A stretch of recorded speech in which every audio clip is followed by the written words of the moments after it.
A minha versão diz o seguinte, o título: Jesus aparece a 7 discípulos. Lemos então. Depois disso, Jesus apareceu novamente a seus discípulos junto ao mar de Tiberiades. Foi assim que aconteceu. Estavam ali Simão, Pedro, Tomé, apelidado de Gêmeo, Natanael de Caná da Galileia, os filhos de Zebedeu e outros 2 discípulos. Simão Pedro disse: "Vou pescar." "Nós vamos também," disseram os outros. Assim entraram no barco e foram, mas não pegaram coisa alguma a noite toda. Ao amanhecer, Jesus estava na praia, mas os discípulos não o reconheceram. Ele perguntou: "Filhos, por acaso vocês têm peixe para comer?" "Não," responderam eles. Então ele disse: "Lance a rede ao lado direito do barco." E pegaram. Fizeram assim e não conseguiram recolher a rede, de tão cheia de peixe que estava. O discípulo a quem Jesus amava disse a Pedro: É o Senhor?" Quando Simão Pedro ouviu que era o Senhor, vestiu a capa, pois a havia removido para trabalhar, e saltou na água. Os outros ficaram no barco e puxaram até a praia a rede carregada, pois estavam a apenas uns 90 metros de distância. Quando chegaram, encontraram um braseiro no qual havia um peixe e pão. Jesus disse: "Traga algum dos peixes que vocês acabaram de pegar." Simão Pedro entrou no barco e arrastou a rede para a praia. Havia 153 peixes grandes, e no entanto, a rede não arrebentou. "Venham comer," disse Jesus. Nenhum dos discípulos tinham coragem de perguntar: "Quem é você?" Pois sabiam muito bem que era o Senhor. Então Jesus lhe serviu o pão e peixe. Versículo 14. Foi a terceira vez que Jesus apareceu a seus discípulos depois de ressuscitar dos mortos. Depois da refeição, Jesus perguntou a Simão Pedro: "Simão Pedro, filho de João, você me ama mais do que estes?" "Sim, Senhor." Respondeu Pedro: "O Senhor sabe que eu o amo. Então alimente meus cordeiros," disse Jesus. Jesus repetiu a pergunta: "Simão, filho de João, você me ama?" "Sim, Senhor," disse Pedro. "O Senhor sabe que eu o amo. Então cuide das minhas ovelhas," disse Jesus. Pela terceira vez ele perguntou: "Simão, filho de João, você me ama?" Pedro ficou triste, porque Jesus fez a pergunta pela terceira vez e disse: "Senhor, sabe de todas as coisas, sabe que eu o amo." Jesus disse: "Então alimente as minhas ovelhas. Eu lhe digo a verdade. Quando você era jovem, podia agir como bem entendia, vestia-se e ia onde queria. Mas quando for velho, estenderá as mãos e outros o vestirão e o lavarão. Aonde você não quer ir." Jesus disse isso para informá-lo que tipo de morte ele iria glorificar a Deus. Então Jesus disse: "Siga-me." Amém? Amém. Glória a Jesus. Curva sua cabeça, vamos orar rapidinho, fazer uma oração. Você vai pedir para que o Espírito Santo fale com você, eu vou pedir para que o Espírito Santo me use. Amém? Espírito Santo, nós estamos aqui, a palavra é sua, ela não é minha. Deus, eu senti e sei que o Espírito Santo já falou comigo que hoje é dia de falar com a tua igreja, Pai. Tu tens algo para a tua igreja, tu tens pão fresco do céu para a tua igreja, Senhor. Há muitos aqui que precisam ouvir a sua palavra. Espírito Santo, me dá a capacidade, a graça, a unção de me expressar corretamente para que eles cheguem até a tua palavra, Senhor.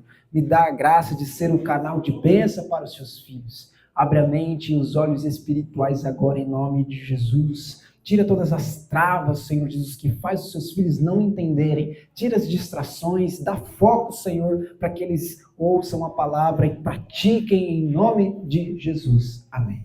Glória a Deus. Amém. Glória a Jesus. Irmãos, arregala bem os olhão aqui para mim. E isso, Dali, desse jeito mesmo, sem perder um segundo. Arregala bem os olhão aqui para mim. Eu quero conversar com vocês sobre a nova missão que Jesus te dá. Mas talvez, no nosso contexto aqui, não seja tão nova assim, né? Seja simplesmente relembrar a missão que Jesus nos deu. Irmãos, essa mensagem, antes de falar com vocês, antes de ela ser trazida para a igreja, ela falou muito comigo. Muito comigo. O Espírito Santo, ele me revelou tantas coisas. E é engraçado porque a gente prepara a palavra com os outros e a palavra é para mim. Só que, no propósito de Deus, aprovou Deus que essa palavra fosse hoje para a igreja, amém? E eu queria agora que você se colocasse no lugar dos discípulos. Queria fazer uma analogia, queria que você viajasse comigo como se você fosse os discípulos. Então o Arthur ali, que está ali parado, que trabalha com logística, né, Arthur? Movendo as caixas. O Marcelo, que trabalha lá, checando os apartamentos. O Elias, que é personal trainer. O Vini, que fica reclamando dos outros no telefone, né, Vinícius? Imagina que você está no seu trabalho, está lá fazendo o que você foi chamado para fazer, e aparece um homem e fala: para de fazer o que você está fazendo aí, larga o telefone, larga os apartamentos e siga-me. A pastora está lá ensinando Libras lá, aí aparece um homem, pastora, para você e fala: ó, pode parar tudo e siga-me. Imagina um negócio desse? E aí você segue Jesus. Você segue esse mestre nessa comparação. Você está agora como se fosse um discípulo, certo? E aí você coloca todas as suas esperanças, suas expectativas, todos os seus problemas, a sua vida em cima do mestre. E agora, os ensinamentos do mestre são a sua prioridade, a vida do mestre, o ministério do mestre é a sua prioridade. Você já não é mais quem você era antes, você agora é um discípulo, um seguidor de Jesus. Certo? Em dado momento, passado 3 anos ali com Jesus, depois de ver tanta coisa, imagina, Marcelo, você vê Jesus curando, você vê Jesus debatendo com os fariseus, você vê Jesus ressuscitando mortos, você vê Jesus fazendo milhares de coisas. E aí vem 2, 3 camaradas de espada e prende o seu mestre.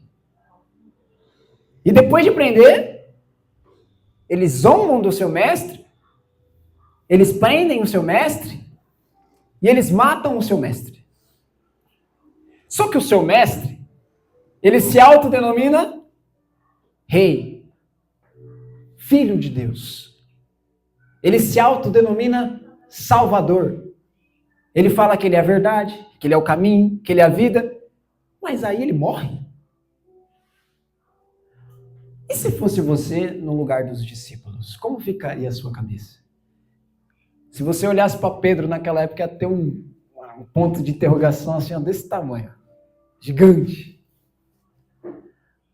Não faz sentido, não é verdade? Que tipo de rei é esse que deixa que 3 homens de espada levem ele embora, prenda e mata ele? E ainda zomba ainda. Que tipo de rei é esse? Que tipo de Deus é esse? Que tipo de Deus que permite uma coisa dessa?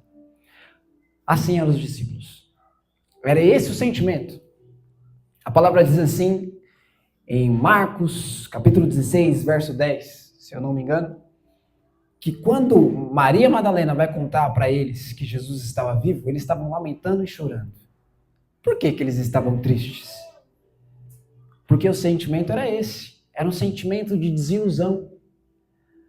Era um sentimento de um mestre que talvez deixou uma decepção. Mas por que ele deixa essa decepção?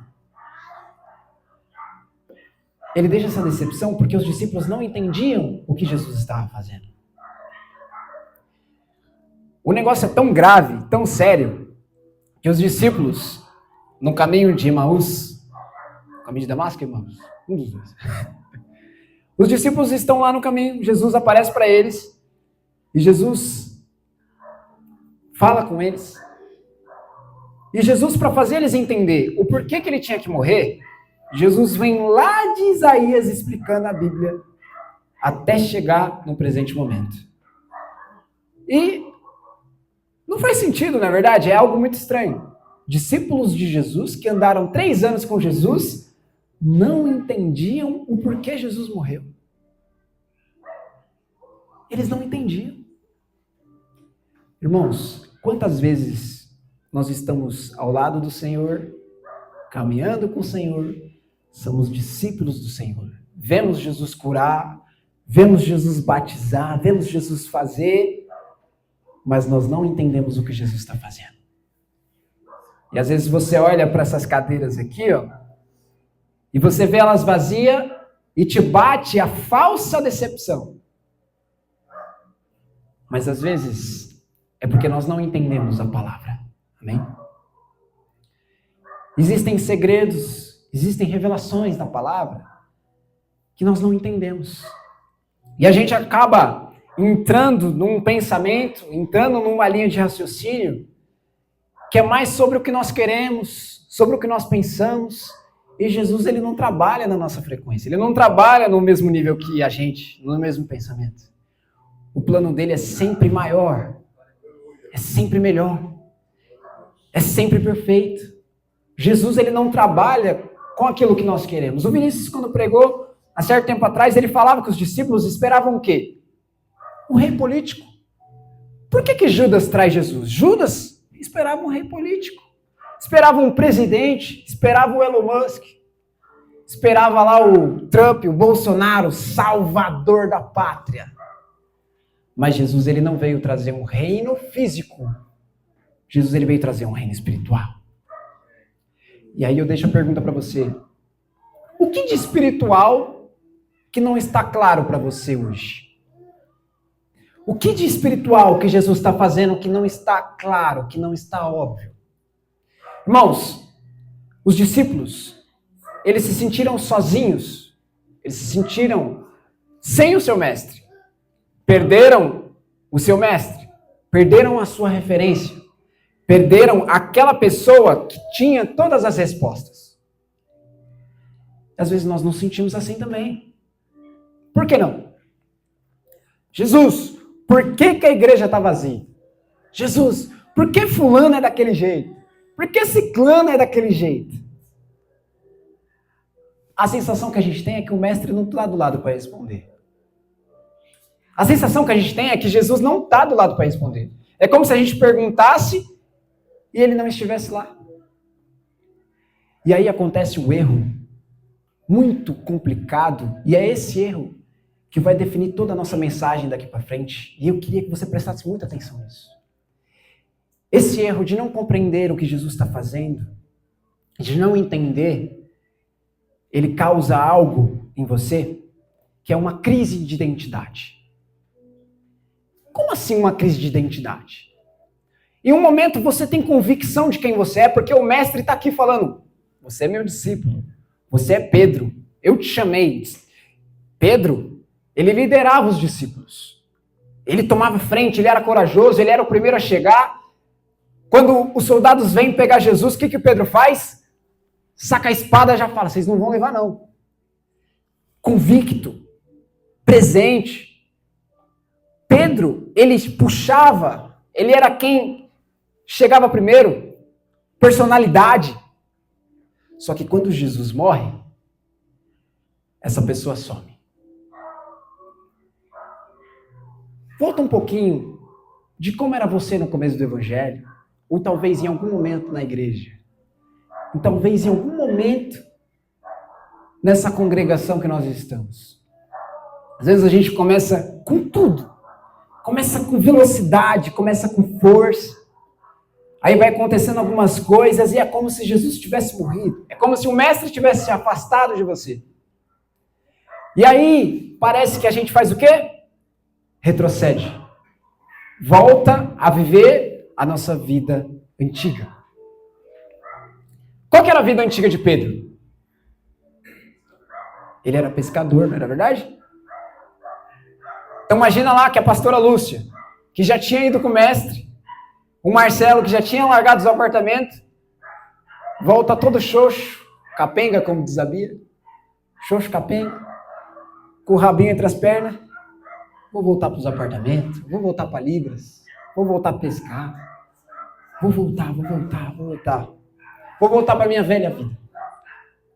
Às vezes aquelas pessoas que já foram do crime, que já foram de coisas mais pesadas, não estamos falando só de profissões. Às vezes é o pecado, às vezes é as palavras, a forma, o comportamento. E a gente faz o quê? A gente retrocede, a gente volta. Irmãos, quando nós voltamos, isso diz para nós quem nós somos. E quem é você diante de Deus? Qual é a sua definição diante de Deus? E aí, o que fica no nosso coração? O que fica claro no nosso coração? Olha para mim, presta atenção. É como se você estivesse definindo que você é um pescador. O mestre morreu, eu sou o quê? O que me resta? O que sobra? O que fica? Eu sou um pescador. Eu sou um atendente. Eu sou o cara que cuida dos apartamentos. Eu sou o cara que carrega as caixas. Eu sou a professora de Libras. O que me resta? Eu sou essa pessoa. A crise de identidade. Quando você olha para essa igreja, você fala assim, talvez eu não seja essa pessoa que vai fazer com que esse ministério ande. Talvez eu sou só o cara dos apartamentos.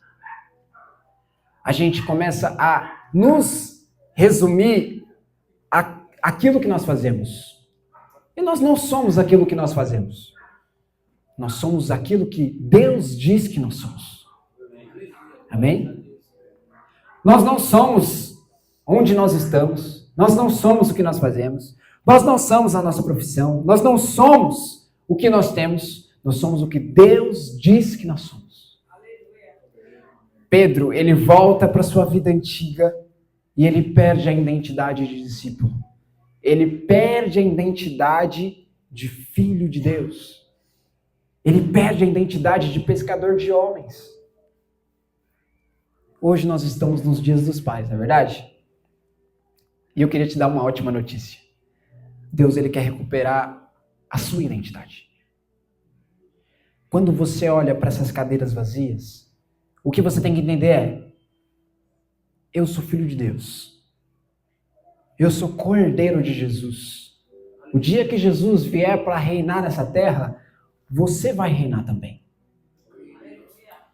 Você é canal, agente de transformação na sociedade. Você é canal, agente de transformação na sua família. Você é diferente. Você, como diz o pastor, é quase que um semideus. Essa é a sua identidade. Jesus, ele precisava falar isso para Pedro, mas ele fala de maneira mais confrontadora. Só que antes de Jesus falar, sabe o que Jesus prova? Que mesmo quando a gente não tem a identidade firmada, ele cuida de nós. Por isso que muitas das vezes, muitas pessoas estão na igreja, se sente bem, sente a presença de Deus, vive na casa de Deus, mas não tem identidade. Pedro, quando ele estava pescando, Jesus fala o que para ele? Lança do outro lado. E aí ele traz o quê? Um monte de peixe grande. Jesus, ele faz isso com muita gente. Tem muita gente dentro da igreja que é abençoada por Deus. Que tem uma família próspera. Que às vezes Deus abençoa, Deus ajuda, Deus acompanha. Pedro, ele teve ali o sucesso profissional, não teve? Só que a identidade de Pedro ainda não estava firmada. Apesar de Jesus cuidar de nós, apesar do pai, ele cuidar do filho, não é só isso. Não é isso que definia Pedro. Não é isso que resumia Pedro. Deus, ele cuida de nós sim. Ele vai te permitir correr atrás dos seus sonhos. Ele vai te permitir fazer algumas coisas que você quer fazer. Ele vai caminhar com você. Mas a sua identidade não é sobre aquilo que você faz. E aí Jesus, ele chama Pedro para a conversa. Chama Pedro para o confronto, digamos assim. E é isso que eu gostaria que você fizesse hoje. Imagine você no lugar de Pedro. E Jesus, ele faz uma pergunta para Pedro, que é a pergunta mais difícil de ser respondida por um servo de Deus. Pedro, tu me amas? Pedro, tu me amas? Imagina Jesus fazendo essa pergunta para você. Imagina, Dona Vera, Jesus fazendo essa pergunta para você. Dona Vera, tu me amas? A resposta de Pedro, ela é clara. Mas você percebe que Jesus pergunta mais de uma vez? Eu acho que às vezes a gente tem na nossa mente a nossa identidade firmada. A gente acha que tem. A gente acha. A gente acha que nós temos de fato Deus como Pai. Mas às vezes a gente vê Deus como um ser misterioso que fica lá no céu. Às vezes a gente acha que tem Deus como Pai, mas a gente não tem coragem de entregar a nossa vida completamente para Ele. Às vezes a gente acha que tem Deus como Pai, mas a gente não tem fé o suficiente para crer nas promessas que Deus faz. Se uma vez Jesus falou para Pedro que ele seria pescador de homens, o que ele estava fazendo no barco? Faz sentido isso? Uma vez, Carlos, que Jesus falou que você é pescador de homens, o que você estava fazendo no barco? Estava voltando lá para o Pão de Açúcar, lá para o Extra. O que você estava fazendo voltando para lá? O que nós estamos fazendo voltando para a nossa vida antiga, irmãos? Uma vez que Jesus falou que você vai romper. Escute isso. O que nós estamos fazendo negligenciando as coisas de Deus, uma vez que Deus falou que nós vamos ser pescadores de homens? O que nós vamos fazer com essa informação? O que nós vamos fazer com essa realidade? Vou sentar e chorar porque a igreja está vazia? Vou sentar e chorar porque as coisas não saíram como eu queria? Porque o meu mestre morreu? Ou eu vou aceitar a minha identidade de filho? Vou aceitar a minha identidade de filho de Deus? Vou aceitar a minha identidade de pescador de homens e realmente fazer aquilo que um filho faz, que é obedecer à voz de Jesus. Irmãos, a prova de amor na Bíblia, é obediência. Que Jesus, quando ele está perguntando para Pedro, se você me ama, na verdade Jesus estava falando o seguinte: Pedro, você me obedece? Você me ama? Então faz o que eu estou te pedindo.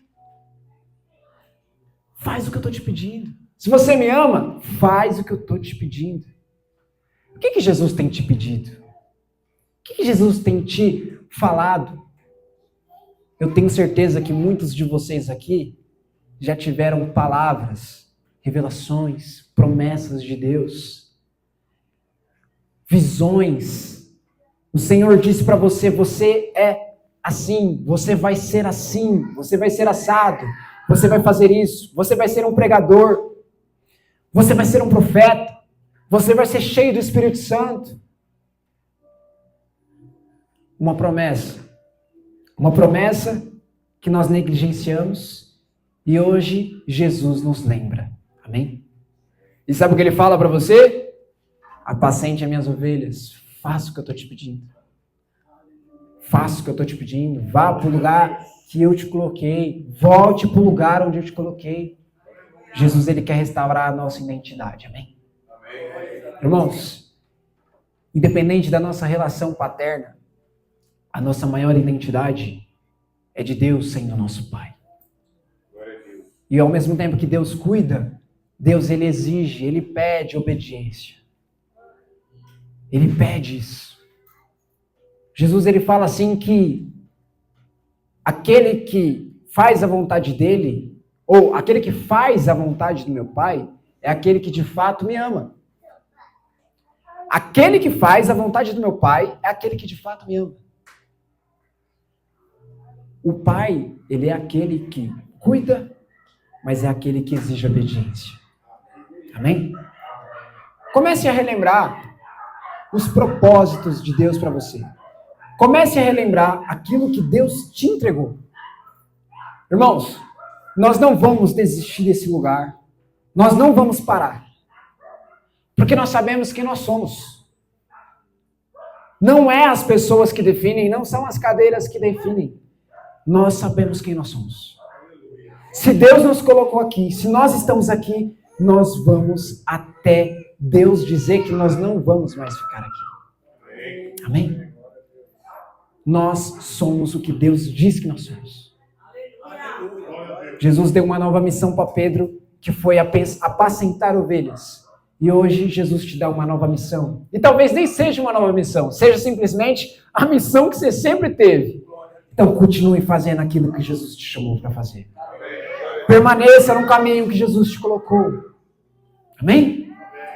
Não negligencie, não fuja, não volte para a velha vida. Apesar de Pedro ser o maior exemplo de apóstolo, nisso nós não podemos segui-lo. Nós não podemos retroceder. Irmãos, quando Pedro estava caído, se escondendo de Jesus, colocando a capa lá no barco, quem é que poderia dizer que ele seria o cabeça da igreja, aquele que iniciaria a igreja? Você diria, Marcelo, que seria Pedro? Você diria, Vini, que seria Pedro? Difícil dizer, né? E ele, depois de negar Jesus, você diria que seria Pedro depois de negar Jesus? Nós estamos passivos de falhar, amém? Mas quando nós aceitamos a missão, quando nós aceitamos o caminho, quando nós aceitamos em obediência, nós nos tornamos aquilo que fomos chamados. O negócio é tão sério que Pedro, ele entendeu que ele seria um mártir, ele entendeu que ele ia morrer pelo nome de Cristo, e ele não retrocedeu. E ele foi usado, cheio do Espírito Santo. É isso que Deus tem para nós. É isso que Deus tem para nós. Nós não entendemos o contexto geral. Nós não entendemos o contexto geral. É impossível prever daqui 5 anos. Mas continue na missão que Cristo te deu. Faça da velha missão a nova missão. Renove as forças. E continue na missão que Jesus te deu. Amém? Glória a Jesus. As palmas do Senhor Jesus Cristo. Amém?